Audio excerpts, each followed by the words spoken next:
to my channel. I'm Maeliabee. This is my channel, Be Free with Maeliabee. And I am reporting from my new apartment. So, just give you guys a little rundown. This is my sitting area, living room, lounge, whatever you want to call it. And then there's my dining table where you would eat your food and everything. And then I have like a mini kitchen, which is, you know, pretty nice. I'm still kind of fixing things up, so yeah. And then this is where you would like go downstairs. And it's a really nice place. Yeah. Yeah. So I am really excited, you guys, because there's lots of things unfolding in my life. When I tell you transformations, alignment, like blessings, like purpose, like just everything is like happening. It's happening. So yeah, I'm just really excited. There's a lot of things I wanted to talk to you guys about, which will probably be in my next video. But yeah, I'm really happy about this decision that I made, just because, you know, I'm a mom and I'm also a single woman, and it's nice to have your own space, you feel me? So a lot of the things that I've been going through have also been pushing me to really start accumulating the blessings. Some of those blessings include a little bit of wealth, if you know what I mean. Look at this beautiful palm tree. Isn't it pretty? Look at that. Look at the coconuts that are growing. Just need a rock and like throw it up there and a coconut will fall. But yeah, let's put this down. Yes, everyone. I am now in my own apartment, and I am living my entire greatest life I could ever live. Like, I'm so happy, you guys. I am so blessed, and God don't play about me. So yeah, all of the things that I had been praying for, they're literally here. And you know, at first I was like, you know, just trying to find my way here, and there were a lot of people that were not patient enough, if that's the right word. They were not patient enough to understand that I'm coming from another country, so the way I might do things might be different. Instead of, you know, adding to what I have going on and not trying to belittle me, you know, that's a lot of the things that were going on. So really, I'm making this video to just encourage and inspire and motivate a lot of you out there. Some of you who haven't even yet left where you live. And you could be living anywhere, not even US. You could be coming from UK, Europe, anywhere. But I want you to know that things are gonna get ugly sometimes, and you have to let them. Even if you're not a confrontational person, you have to let things get ugly, because right after it gets ugly, it gets better. I was talking to someone who I just randomly ran into yesterday, and he was like, you know, in life, whatever you feel you want to do it. If whatever makes you to feel happy, to feel good inside, do it. Because tomorrow's not promised. You could be here tomorrow, or you could not be. And, you know, you don't want to let little silly things not allow you to live your life.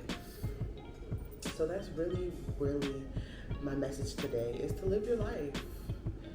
And, you know, don't even listen to haters. Don't even bother listening to people who could have never lived the kind of life that you were trying to live.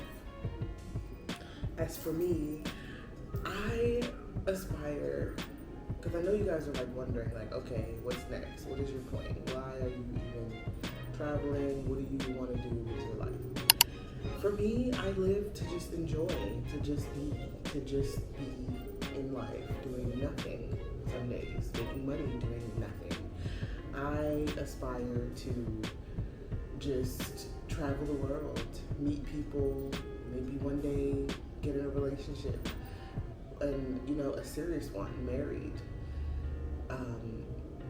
You know, but when it's my time, not rushing it, but when it's my time, whenever it's my time to have the things that I deserve, it will be. And that's the focus that I want a lot of you guys to have.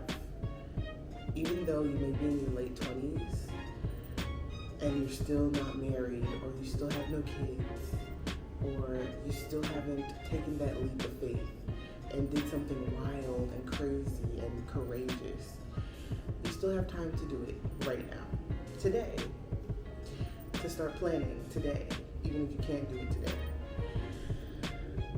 I literally took about 8 months to a year to get where I am right now. I was looking around in my life, coming from the USA, from Maryland to be exact. I looked around and I'm like, this is really life, like this is it. And then, I don't know what possessed me, but I was like, you know what, like, I just want to travel. I want to go places, like maybe Thailand, like, you know, just travel, find somewhere that's fun to be with my daughter. My daughter deserves to travel. You know, I finally got full custody of my daughter. I finally got her passport, and I was like, you know what, we're going somewhere. I may not have all the money, but I will scrape it up.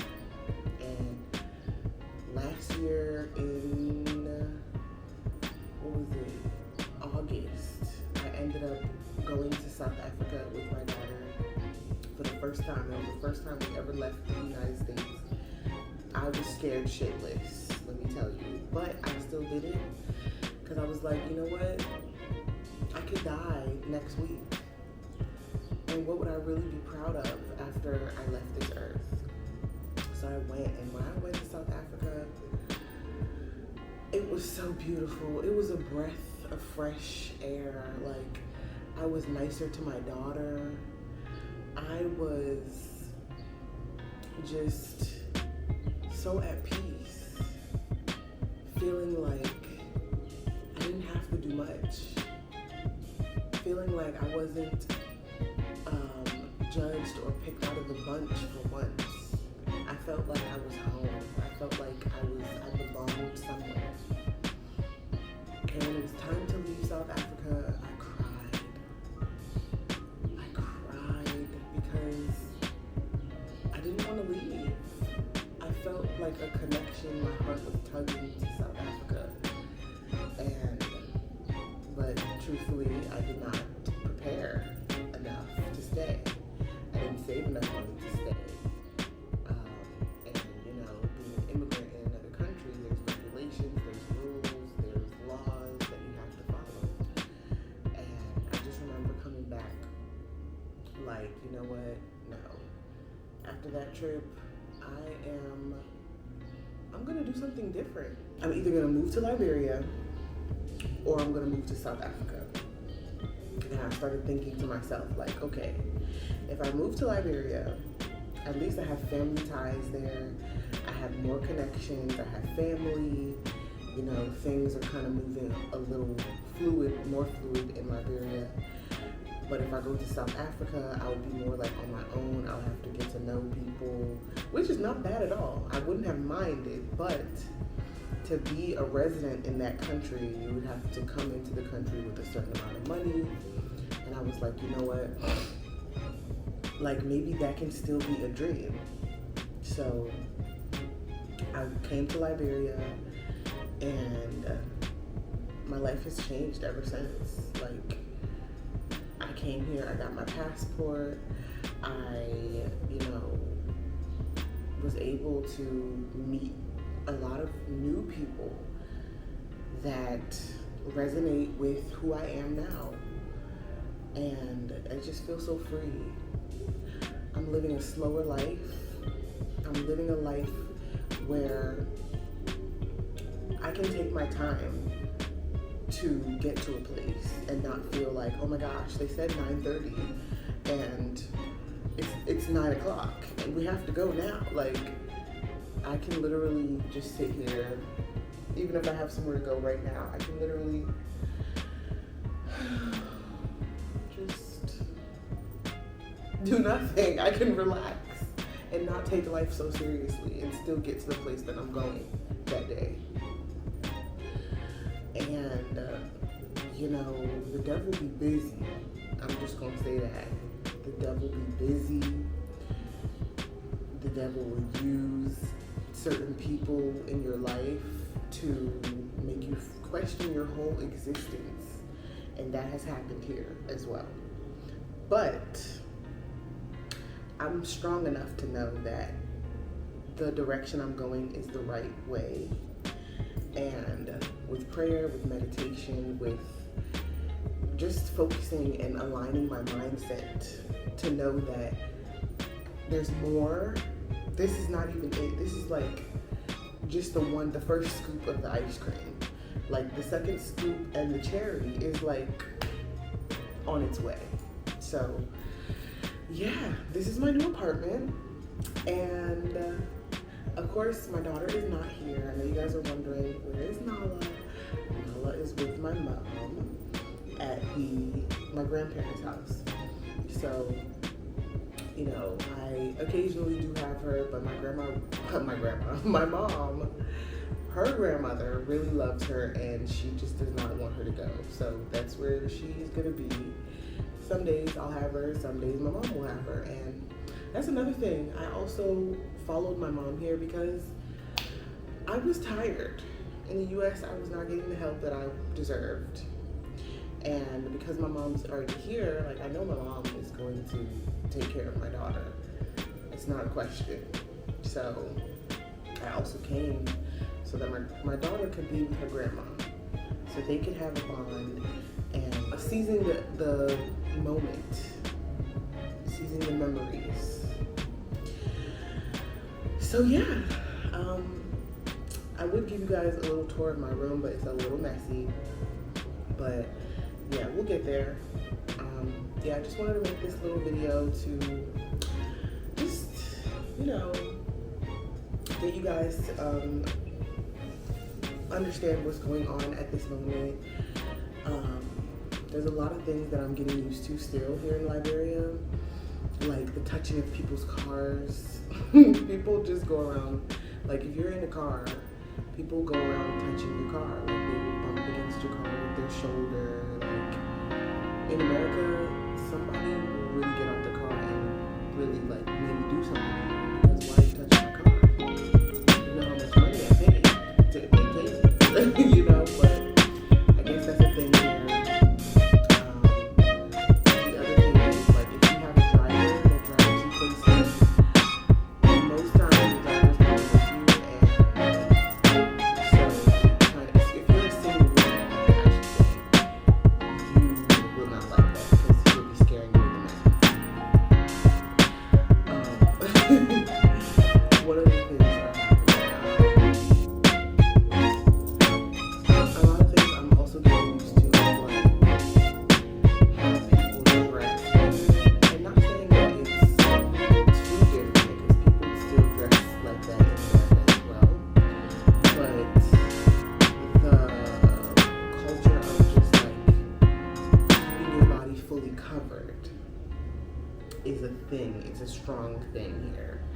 Like, when you're walking and you're just wearing like a shirt and some jeans, if your shirt is even coming up like above the belt line, you, like, somebody would be like, oh, pull it down, like, pull it all the way down behind your butt. Like, and it's like, okay. Like, you know, because in the US, you wear belly shirts, you wear, you know, there's different styles, different types of fashion that you would express, I guess you could say. But yeah. Another thing I'm also seeing here is that the kids here are, some of them, I'm not going to say all of them, but some of them don't really get the nurturing and the playfulness, playing with their parents and stuff like that. That's something I've seen here. Like with me and my daughter play all day. Like, you know, we just do little things, or I tickle her, or we dance together, or, you know, we just act silly together and we laugh about it, and then, you know, we continue doing whatever it is. And one day I was doing that, and there was a Liberian lady, and she was just looking at me like, wow, these people really play with their kids like that. Like, I guess these kids, I don't know, they yell at their kids a lot here. So, and they expect their kids to just know things, to just know everything. And it's like, they're kids. They don't know, you have to teach them. Like, why would you think that your kids would know everything? I don't know. That's just something that I have observed, but yeah. So, I'll see you guys in the next video, and I hope you like this video. Please like, share, and comment, and let me know what you think. Let me know what else you want to see coming from this channel, and all the different content that you would like to see. I will be with you again, and I hope to see you in the next video. Bye.